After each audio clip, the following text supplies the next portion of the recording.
अस्सलाम वालेकुम। ये 3 दिसंबर 1967 की सुबह थी। साउथ अफ्रीका के कैपिटल केप टाउन में सर्जन क्रिश्चियन बार्नेट की टीम ऑपरेशन थिएटर में एक बहुत ही सीरियस ऑपरेशन में मसरूफ थी। ये ऑपरेशन ग्रूट शोर हॉस्पिटल में हो रहा था। केप टाउन के तमाम बड़े मीडिया चैनल के न्यूज़ कास्टर बाहर मौजूद थे और सब ये जानना चाहते थे कि हॉस्पिटल में होने वाला ऑपरेशन कामयाब होगा या नाकाम। ये ऑपरेशन अगर कामयाब हो जाता तो ह्यूमन हिस्ट्री चेंज हो सकती थी और अगर ये ऑपरेशन नाकाम हो जाता तो फिर मेडिकल साइंस इतनी तरक्की याफ्ता ना हो पाती जितनी के आज है।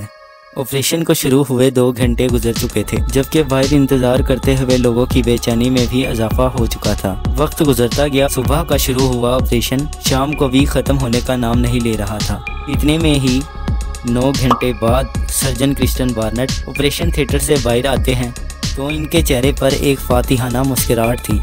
सब लोग इनकी तरफ बढ़े और उनसे एक मीडिया चैनल के नुमाइंदे ने सवाल किया, ऑपरेशन का क्या बना सर?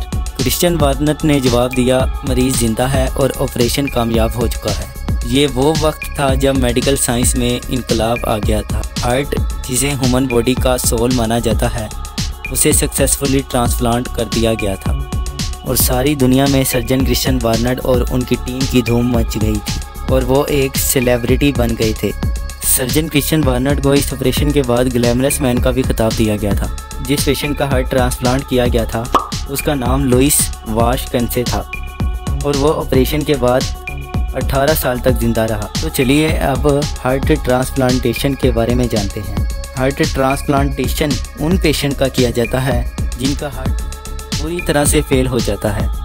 इस प्रोसेस में डॉक्टर्स की एक टीम बैठती है और इस पॉइंट को डिस्कस करती है कि इस पेशेंट के लिए हार्ट ट्रांसप्लांट सूटेबल है या नहीं। जिस पेशेंट को किडनी या लीवर की डिसीज़ होती है उसका हार्ट ट्रांसप्लांट नहीं किया जाता। हार्ट ट्रांसप्लांटेशन सेंटर में इन पेशेंट की लिस्ट बना ली जाती है और फिर हेल्दी हार्ट की अवेलेबिलिटी पे इन पेशेंट का हार्ट ट्रांसप्लांट कर दिया जाता है। हार्ट ट्रांसप्लांट एक सर्जिकल प्रोसेस को कहते हैं जिसके दौरान रेसिपेंट यानी कि हार्ट रिसीव करने वाले का डोनर यानी कि हेल्दी हार्ट को डिसीज़ हार्ट से रिप्लेस कर दिया जाता है।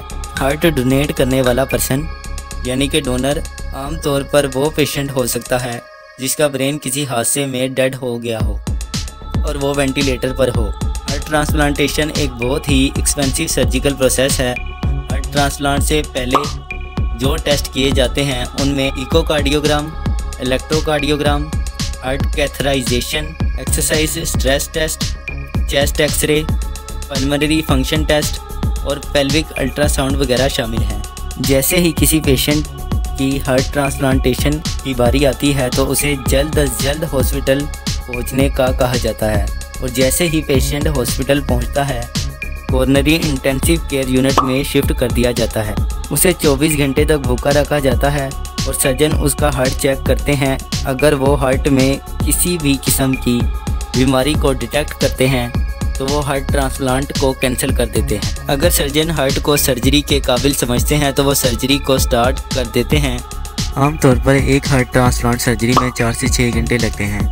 सर्जन सबसे पहले पेशेंट की नेक में एक कैथेटर इंसर्ट करते हैं ताकि हार्ट का ऑपरेशन मुय्यर कर सकें।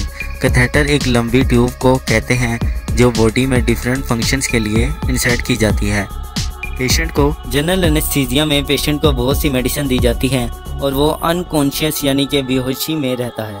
सर्जन पेशेंट की ब्रेस्ट बोन पर प्रेजेंट स्किन पर कट लगाते हैं। पेशेंट की बॉडी को हार्ट बाईपास लंग मशीन के साथ कनेक्ट कर दिया जाता है। डोनर हार्ट को रिप्लेस करने से पहले सर्जन डिसीज हार्ट की वेन्स और आर्टरीज को कट करते हैं और उसे बॉडी से बाहर निकालते हैं। डिसीज हार्ट की जगह फिर सर्जन डोनर हार्ट को सेव कर देते हैं और फिर चेस्ट बोन के ऊपर लगाए गए कट को भी सीव कर देते हैं। हार्ट लंग बाईपास मशीन को भी डिस्कनेक्ट कर दिया जाता है। अगर न्यू हार्ट पेशेंट की बॉडी को सपोर्ट ना करे तो टेम्परेरी तौर पर पेशेंट की बॉडी को मैकेनिकल पंप से कनेक्ट कर दिया जाता है। हार्ट ट्रांसप्लांट सर्जरी के बाद पेशेंट को कार्डियोवैस्कुलर आईसीयू में शिफ्ट कर दिया जाता है। ज़्यादातर पेशेंट को 24 घंटे में होश आ जाता है और जब पेशेंट को होश आ जाता है तो उसे ब्रीथिंग मशीन पर रखा जाता है।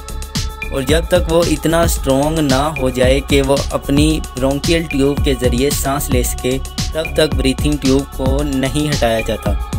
इसके अलावा पेशेंट को बहुत सी मेडिसिन भी दी जाती हैं और जब इसकी हालत कुछ बेहतर हो जाए तो उसे जनरल ट्रांसप्लांट वार्ड में शिफ्ट कर दिया जाता है।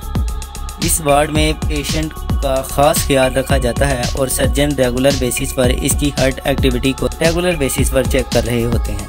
हार्ट ट्रांसप्लांट कर लेने के बाद डॉक्टर इस पेशेंट को 2 हफ्ते से लेकर 1 महीने तक हॉस्पिटल में रखते हैं और फिर डिस्चार्ज कर दिया जाता है।